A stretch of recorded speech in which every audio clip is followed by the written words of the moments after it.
Continuemos con comportamiento de fases, en este caso para el etano. Ya en la primera clase, en la clase 1 sobre comportamiento de fases reservorios, vimos la curva de presión de vapor, habíamos graficado la presión en función de la temperatura y aprendimos a interpretar esto de la curva de presión de vapor y el punto crítico. Bueno, si en vez de graficar la presión en función de la temperatura, para ver cómo va cambiando de fase el etano en este caso, graficamos presión en función del volumen, tenemos una curva como la que estoy mostrando acá. Vamos a identificar algunas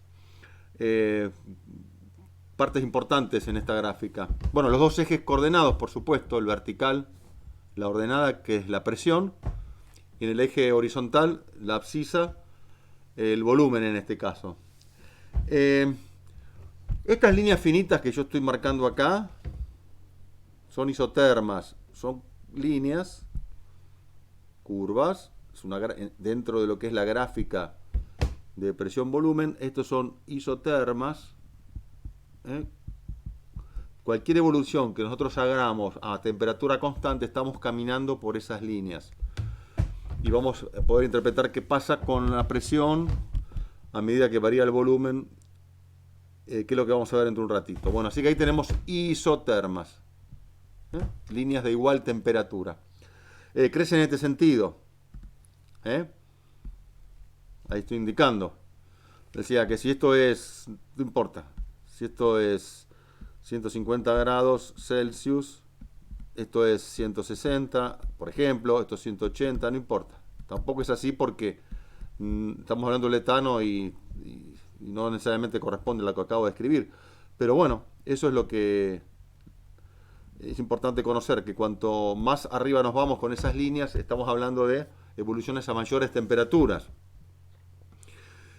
Bueno, esta zona de acá, vamos a cambiar de color, le vamos a poner un verdecito, es la curva de puntos de burbuja. Primero, perdón, este punto de acá, que lo voy a escribir, que ya lo vimos, el punto crítico. ¿Sí? Ya vimos una definición de punto crítico en la clase 1. El punto crítico ahora se muestra de esta manera. Era distinto, acordate, cuando hicimos la primera clase que teníamos los ejes coordenados, eran presión en función de la temperatura. Teníamos una curva de presión de vapor y teníamos el punto crítico aquí. ¿Te acordás? Acá. Bueno, fíjate dónde está el punto crítico ahora en esta gráfica, que no es presión en función de la temperatura, sino que es presión en función del volumen. Bien, bueno, el punto crítico entonces, que lo tenemos ahí con rojo, este de acá, ahí está. Tenemos la curva de puntos de burbuja. Vamos a ver qué es eso. La curva de puntos de burbuja la vamos a marcar con verde, esta de acá, que es toda esta curva hasta el punto crítico. Ahí está. Curva de puntos de burbuja. En inglés, bubble point, es importante que lo conozcas porque mucha bibliografía está en inglés. Tenemos otra curva, que es esta que voy a marcar acá, la vamos a marcar con rosita, acá, lila, no sé qué color es, que es esta de acá, vamos a marcarla ahí, lo mejor que me salga. Ahí está. Esta es la curva de puntos de rocío. Lo vamos a dejar así. Tenemos toda esta región que la voy a sombrear con gris clarito, un celeste acá, este celeste, y más grueso. Toda esta región que está acá es donde coexisten, por debajo de la curva de puntos de burbuja y la curva de puntos de rocío, toda esta región de acá coexisten en equilibrio el líquido y el vapor. Todo lo que está por encima de esta curva, que le voy a marcar, si querés, un poquitito más gruesa, a ver si me sale con este color, que es la isoterma que pasa por el punto crítico, esta de acá. Vamos a marcarla así, ahí está. Bueno, el pulso mucho no me ayuda, esa isoterma, que pasa por el punto crítico, divide también la zona de lo que son los líquidos y los gases. Así que tenemos, por ejemplo, todo para acá arriba, lo vamos a hacer con este agrisado, todo esto de acá es el estado gaseoso, ¿sí? Y con otro color que podemos elegir un rosita ahora sí, este que está acá, perdón, y acá tenés el estado gaseoso, ¿no es cierto? Y el estado líquido es todo este que está acá, lo vamos a hacer con acá, de nuevo un celestito, porque lo vamos a sombrear acá. Todo esto es el estado gaseoso. Perdón, el estado líquido. Así que tenemos, lo voy a escribir acá, el estado gaseoso y el estado líquido. ¿Sí? Bien. Vamos a ver qué pasa cuando nosotros empezamos a comprimir un gas. En este caso es el etano. Y estamos parados en este punto de acá. Le voy a poner punto A. ¿Sí? Bien. Comprimir el gas significa disminuir su volumen, ¿no es cierto? Es como si yo acá tuviera un recipiente con un émbolo. Ahí. ¿Está bien? Y ahora empiezo a comprimirlo para disminuir este volumen que está acá, ¿no es cierto? Que es lo que estamos viendo ahora. Bien, yo voy a pasar del punto A al punto B comprimiendo el gas. Al punto B. Vamos a ver qué es lo que sucede. Si yo comprimo el gas, para comprimir el gas tengo que aumentar la presión. Pero como estoy en el estado gaseoso, y los gases son compresibles, pequeñas variaciones de la presión generan mucha variación del volumen. Y eso lo podés ver acá. Fíjate vos, acá, esta es la variación de presión que se originó al pasar de A a B. Y esta de acá, que lo voy a hacer con verde, es la variación de volumen que se generó cuando yo pasé de A a B. Fíjate vos qué pequeña que es la variación de presión con respecto a la variación de volumen. Es decir, delta P sobre delta B es un número pequeño. Y esa es la pendiente. O sea, pendiente, que la tangente de este angulito de acá, alfa, la tangente de alfa, y este es un número pequeño. Pequeño. La pendiente, ¿no es cierto? Por eso es que esta porción de la curva que va de A hasta B tiene una pequeña inclinación, como la que yo estoy dibujando acá. Presión, volumen, y A está acá y B está ahí. Y la pendiente es pequeña.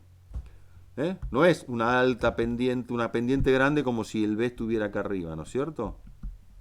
Está poco inclinada esa porción de la curva, que es la isoterma que pasa por A y por B.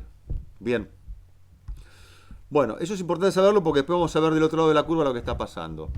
Bueno, si yo sigo comprimiendo, y empiezo a caminar por acá porque estoy disminuyendo el volumen, perdón, por acá, en ese sentido, así,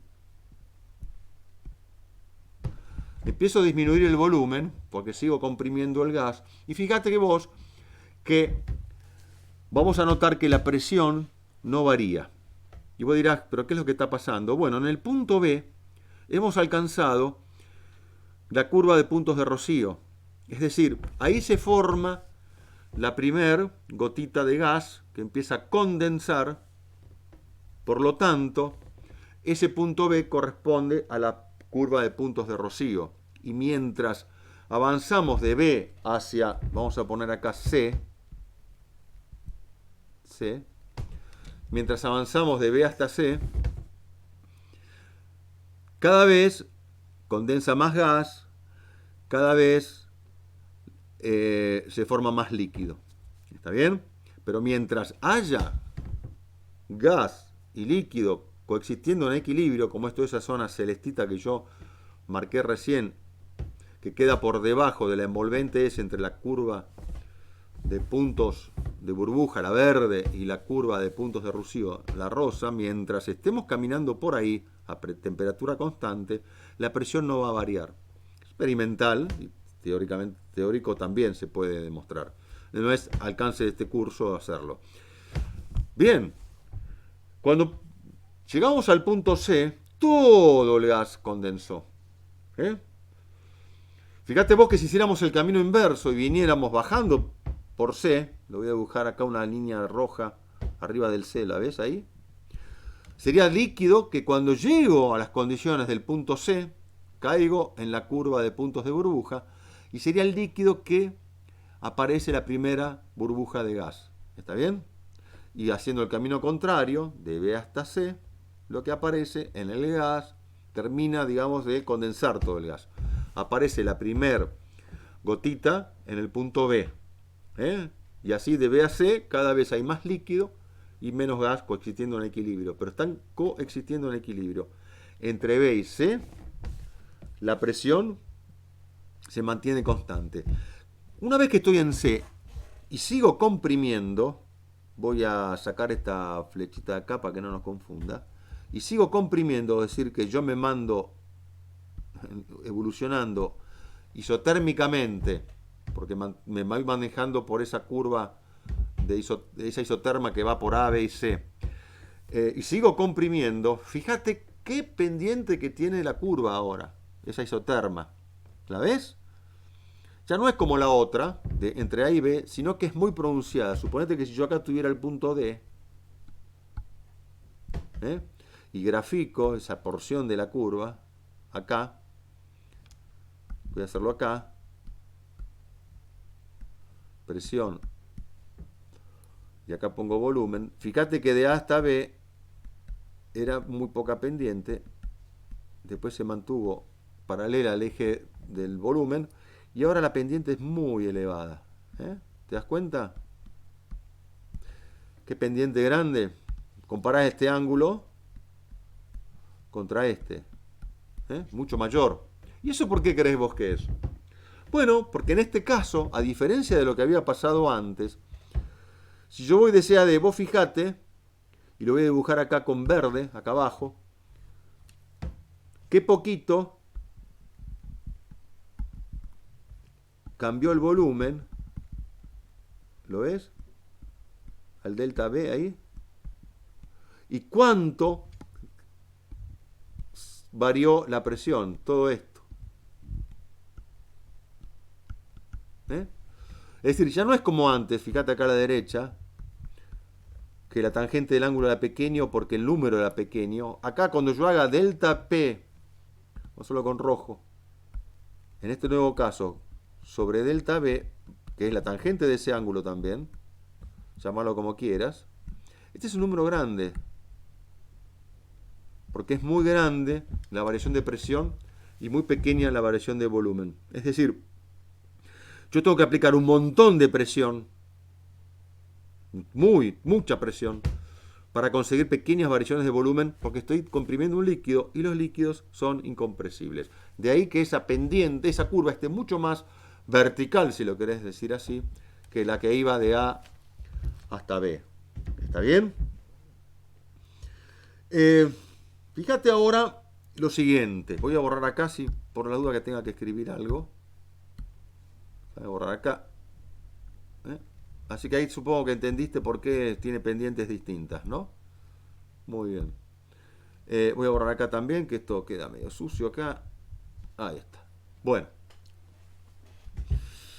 Fíjate que hacemos la misma evolución, pero en vez de hacerla de A, B, C y D, hacemos, por ejemplo, de A', a B', de B' a C', y de C' a D' acá arriba. ¿Sí? Y dijimos que la isoterma de A' en la temperatura acá es mayor que la temperatura cuando estábamos evolucionando por la isoterma de A. Hacia arriba van cada vez mayores las temperaturas. Si yo hago la evolución de ese gas a mayor temperatura, igual que lo hice antes, A, B, C y D, ahora hago A', B', C' y D'. Cuanto mayor es la temperatura en la evolución que yo voy a hacer, más se acerca el punto B' con el C, el B con el C. Fíjate la distancia que hay. En el caso primero, entre B y C, fíjate la distancia que hay entre B' y C'. Fíjate la distancia que hay, si querés una nueva evolución, B segunda con C segunda. ¿Lo ves? Fíjate la distancia si yo acá hiciera una evolución por esta isoterma. Fíjate si fuera por esta. Cada vez es menor la distancia que hay entre los puntos B y C, correspondientes para cada isoterma. O sea, cada vez están más cerca la curva de puntos de burbuja y la curva de puntos de rocío.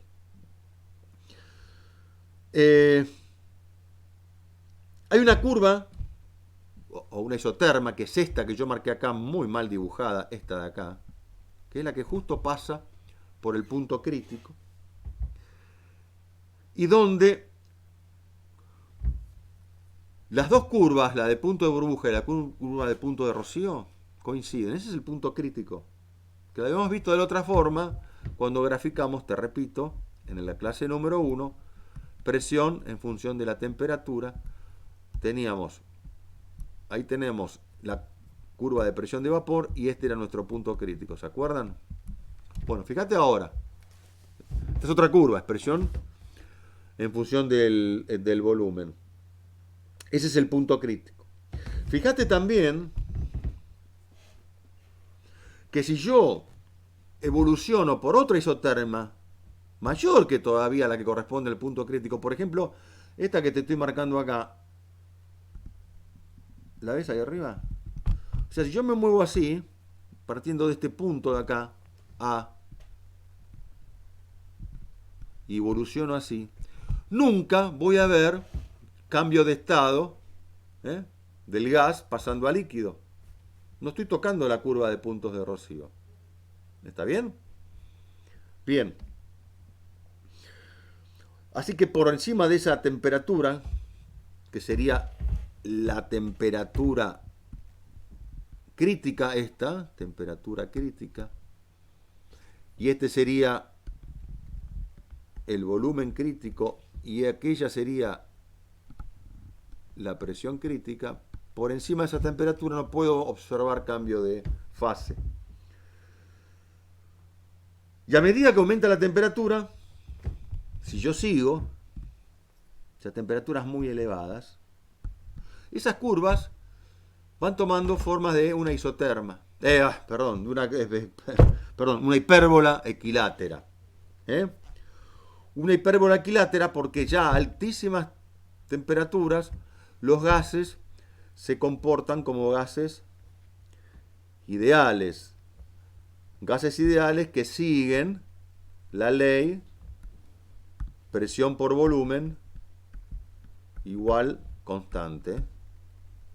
Y esta gráfica, P en función de volumen, es una hipérbola equilátera. Bien. Fíjate también que los cambios de volumen involucrados desde que se forma la primera gota de gas, cuando empieza a condensar en la curva de punto de rocío, hasta que todo el gas se condensó en el punto de burbuja, son cada vez menores. O sea, este cambio de volumen de acá hasta acá es mucho mayor que el de acá hasta acá, mucho mayor, como hoy habíamos dicho, de acá hasta acá. ¿Está bien? Cuanto mayor la temperatura, menor son los cambios de volumen. Hasta llegar a la temperatura crítica, donde ya no hay cambio de volumen para que el sistema ¿eh? Esté en equilibrio líquido y vapor. ¿Está bien? Sería el caso del punto crítico. Bien. Bueno, finalmente en este video contarte que, o hacerte ver que si viniéramos por el camino contrario, del líquido hacia el vapor, reduciendo la temperatura, reduciendo la presión a temperatura constante, como si por ejemplo evolucionáramos por este camino que voy a marcar acá, así, por agarrar uno, ahí, ¿lo ves? Y venimos evolucionando así, ¿sí? Diríamos que la expansión del gas, o sea, el cambio de volumen que experimentaría el gas a ir formándose, expandirse, se reduce a medida que la temperatura se acerca del punto crítico. Esas son dos formas de verlo. Así que bueno, con esto terminamos esta segunda clase. No sin antes... Espera, vamos a hacer algo porque no quiero que se haga muy largo el video, pero sí lo vamos a poner en esta clase. Esto es importante. Fíjate que yo estoy graficando acá presión en función del volumen. Hay otra propiedad intensiva que es el volumen específico. Volumen específico. Fíjate vos que si yo grafico la presión en función del volumen específico, como lo tengo ahí abajo, ¿sí? Es una curva parecida. Fíjate vos. ¿Está bien? ¿Viste? ¿Te acordás cómo era antes? Bueno, mirá cómo es ahora. Fíjate, chico, mirá. ¿Te das cuenta? Es una curva muy parecida. Con otra escala, por supuesto, porque estoy graficando volumen específico y no volumen. ¿Qué es el volumen específico? El volumen específico es la inversa de la densidad. Y vos me preguntarás, ¿y por qué es importante graficar el volumen específico o la presión en función del volumen específico?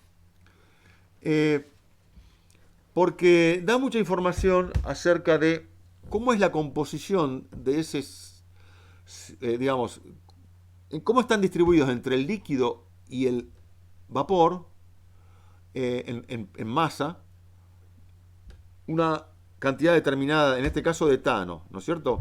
Si yo vengo evolucionando, ahora vamos a hacer un ejemplo, si yo vengo evolucionando así, por decir algo, después con la cuenta la vamos a hacer, el número da justo si hacemos, creo que son, la cuenta que vamos a hacer para que no tengamos que hacer decimales, 9 kilos, suponete que yo estoy evolucionando con 9 kilogramos de etano, de esta forma, ¿está bien? Cuando estoy transitando por acá, ¿está bien? Estoy disminuyendo la presión a una isoterma, a una temperatura fija. Intento disminuir la presión, o aumento el volumen específico, y la presión se va a mantener constante. Acá va coexisten el líquido con el vapor. Bueno, esta gráfica nos va a permitir a nosotros decir, de esos 9 kilos, ¿cuántos kilos corresponden a líquido y cuántos kilos corresponden a vapor? No sé si se va a hacer largo para una clase, para que este video, si no lo cortás acá y lo ves en otro momento, pero yo no quería hacer iba a hacer dos clases distintas y después dije, bueno, estoy improvisando un poco. Vamos a hacer lo siguiente. Vamos a tomar valores acá. Perdón, el volumen específico es la inversa de la densidad, ¿no es cierto? Bien. Fíjate vos la conveniencia de hacerlo, ¿no? Presión por volumen para un gas real, factor de compresibilidad, número de moles por R por T. ¿Está bien? Presión igual factor de compresibilidad nRT sobre volumen. Pasé dividiendo.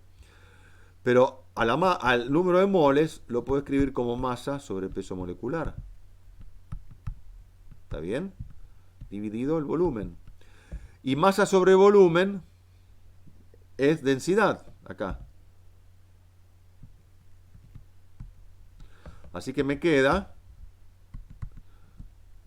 factor de compresibilidad por la densidad por R por T sobre peso molecular. ¿Está bien? Pero si en vez de usar densidad uso peso específico, volumen específico, me queda ZRT sobre M, y en vez de escribir densidad en el numerador, escribo volumen específico en el denominador. ¿Está bien? Fíjate vos dónde quedó el denominador. Si yo lo paso multiplicando, ¿dónde quedó el volumen específico? Si lo paso multiplicando, que para un gas esto es constante. Entonces vos fíjate que antes habíamos graficado presión por volumen igual a constante, o sea, a temperaturas altas hablábamos de una hipérbola equilátera, y ahora tenemos algo muy parecido, pero volumen específico, ¿no? Pero bueno, como te cuento, las curvas son parecidas, y lo que importa acá es lo que vamos a ver ahora, cómo podemos saber cuántos hay de etano en estado gaseoso. Voy a poner datos para el etano y cuánto hay del etano en estado líquido. ¿Está bien? Para eso vamos a tomar algunos valores que son reales para esta evolución acá, para esta isoterma. Tenemos en este punto 1 tenemos un volumen específico de 0,05. En el punto 2 tenemos un volumen específico de 0, acá se me escapó algo. Perdón, ahí está. Ahora sí. 0,02. 8, perdón. 0,08. Y en el punto 3 tenemos un volumen específico de 0,14. ¿Ves las unidades, no? En este caso, pie cúbico sobre libra, no. Es decir, volumen sobre masa, no masa sobre volumen. La inversa de la densidad, ¿está bien? Bien. Fíjate que en el punto 1, el etano tiene las propiedades de un líquido, con un volumen específico de 0,05 pies cúbicos por libra. En el punto 3, el etano tiene las propiedades de un gas con un volumen específico de 0,14 pies cúbicos por libra masa, ¿no es cierto? Y en el punto 2, el etano está en dos fases en equilibrio, la fase líquida y la fase gaseosa. Y el volumen específico en 2, que en este caso es 0,08, está determinado por las cantidades relativas de líquido que hay en 1 y las de vapor presentes que hay en el punto 3. Es decir, fíjate vos que para cualquier condición en la región de dos fases, que es la que está abajo de esa curva, las cantidades relativas de líquido y de gas que coexisten en el equilibrio pueden determinarse a partir de los volúmenes específicos de la mezcla. Y te voy a mostrar cómo. Dicho de otra manera, vamos a hacer esto. Fíjate. Yo voy a escribir. Esto está bien porque a algunos les interesa más también la parte teórica y matemática de la teoría. Y no es muy difícil en este caso, pero está bueno hacerlo.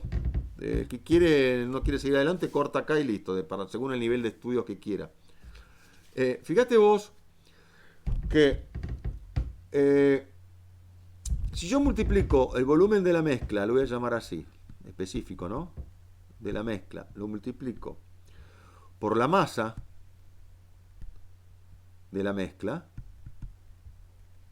¿sí? No sé cuánto tengo, puede ser el volumen específico de uno y de otro, pero tengo una mezcla, ¿está bien? ¿Eso a qué va a ser igual? Perdón, primero, ¿sabe que esto, qué es volumen específico por masa? Fíjate, volumen específico tiene unidades de pie cúbico sobre libra. Si yo esto lo multiplico por masa, por ejemplo en libras, volumen específico por masa es volumen. Unidades de volumen, volumen. Así que acá tenemos el volumen de la mezcla. Y evidentemente cualquiera que sea el líquido y cualquiera que sea la cantidad de gas que hay, de vapor, el volumen de la mezcla va a ser igual al volumen de líquido más el volumen de gas. ¿Sí o no? Evidentemente, ningún problema. ¿Está bien? ¿Lo escribimos? ¿Cómo calculo el volumen de líquido? Volumen específico del líquido por la masa de líquido. ¿Y cómo escribo el volumen del gas? Volumen específico del gas por la masa del gas. ¿Está bien? ¿Está bien? Le vamos a llamar 1 a esta ecuación. Bien. Y ahora, la conservación de... la masa se conserva, no importa. Si yo tenía 9 kilos, ¿te acordás que yo te decía hablar de 9 kilos? Pues yo me acuerdo que con estos valores eran 9 kilos para que den las cuentas números redondos. Pero si yo tengo 9 kilos de etano y ahora tengo coexistiendo dos fases, la gaseosa y la líquida, bueno, esos 9 kilos están repartidos entre gas y líquido, ¿estamos de acuerdo? Es decir, que me guste o no, y esto es una gran verdad, la masa de la mezcla va a ser igual a la masa de líquido más la masa de gas. Esta expresión la vamos a llamar 2. Las voy a escribir así, marcar, quiero decir, ahí las tenemos. ¿Está bien? La 1 y la 2. Esto de arriba, la 1, es un balance de volumen. Y el de abajo, un balance de masas. Bien, vamos a combinar la 1 con la 2. ¿Dale? Voy a achicar un poquito acá. Total, ya sabes, se ve igual. Bueno, vamos a combinar la 1 con la 2. Así que donde dice masa de la mezcla, en la 1, acá te estoy marcando en celeste, vamos a poner esta igualdad de acá. ¿Lo hacemos? Bueno, fíjate. Volumen específico de la masa, de la mezcla, perdón, por, en vez de masa de la mezcla, masa del líquido, más masa del gas. Igual, dice ahí arriba, en la expresión 1, volumen específico del líquido, por masa del líquido, más volumen específico del gas, por masa del gas. Está ahí ninguna dificultad.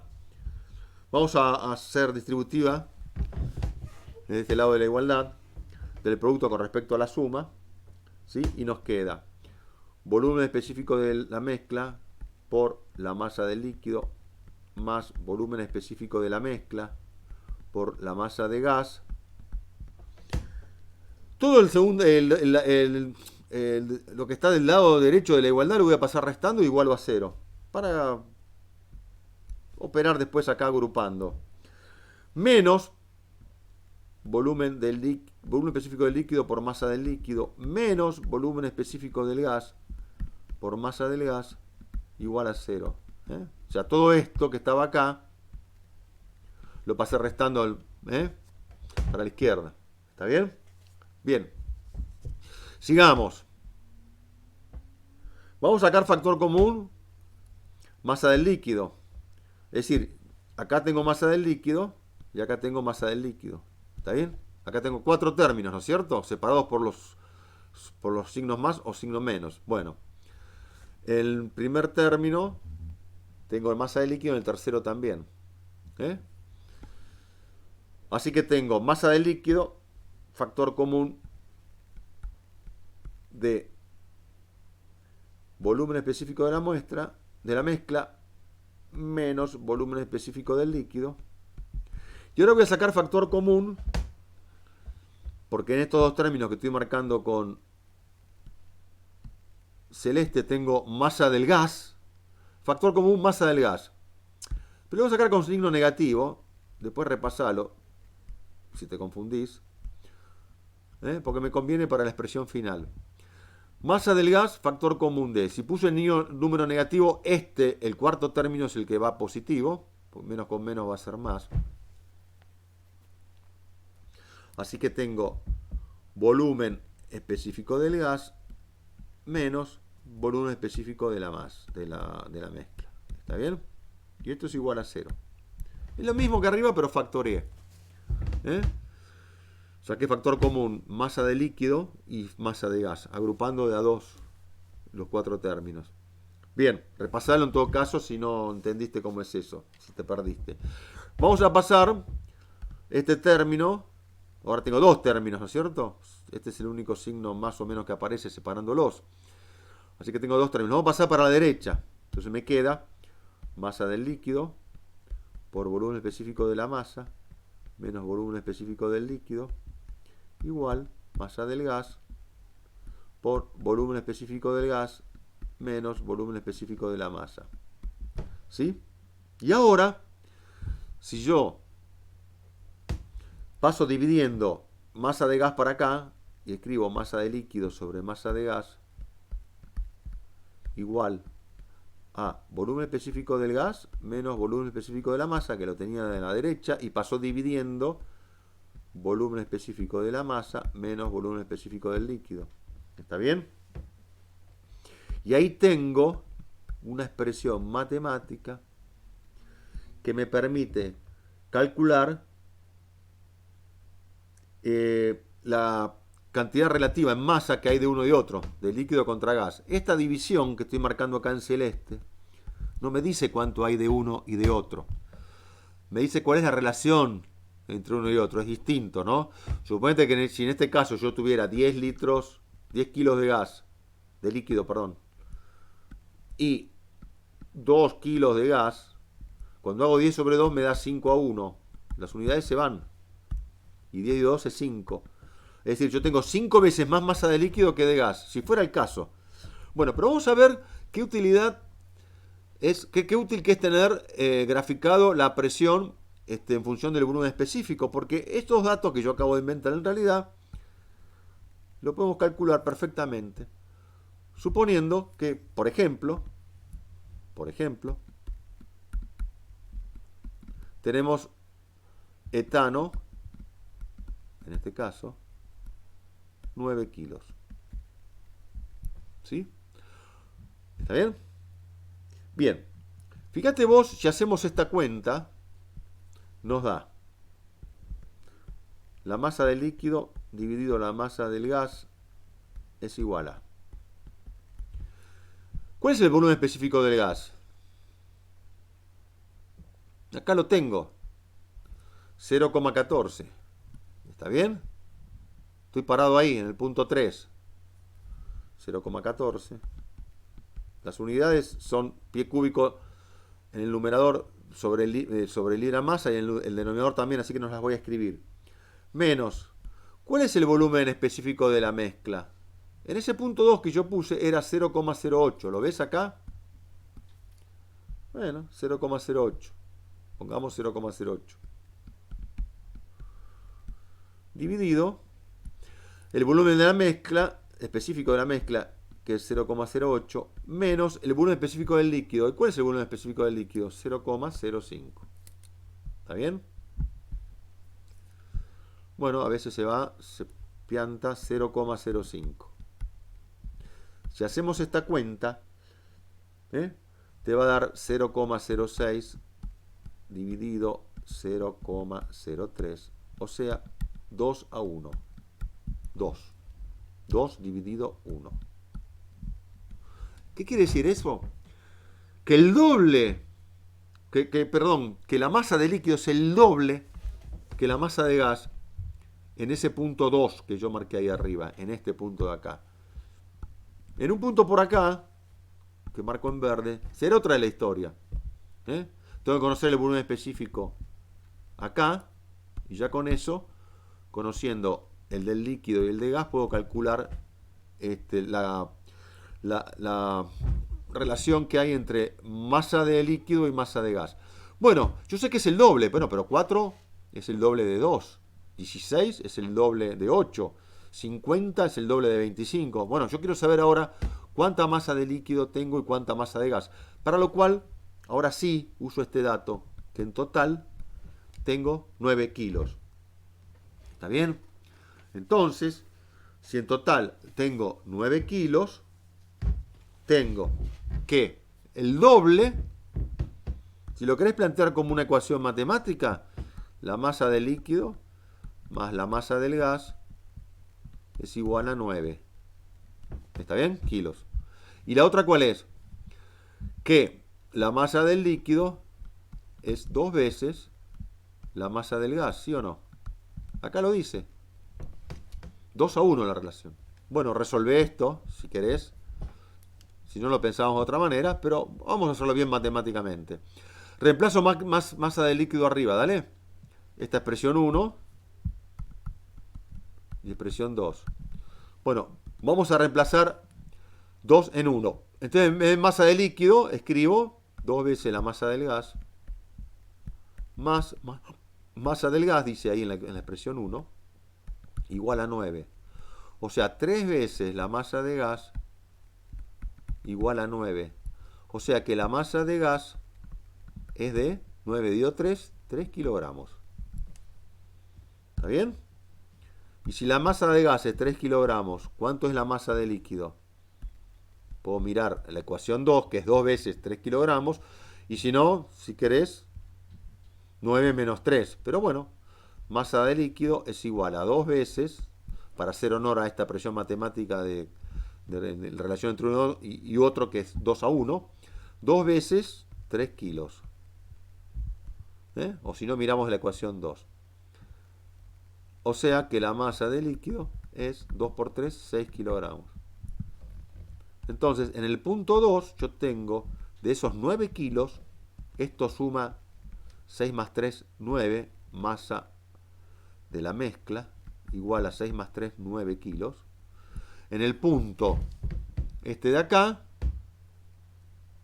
2, este de acá, tengo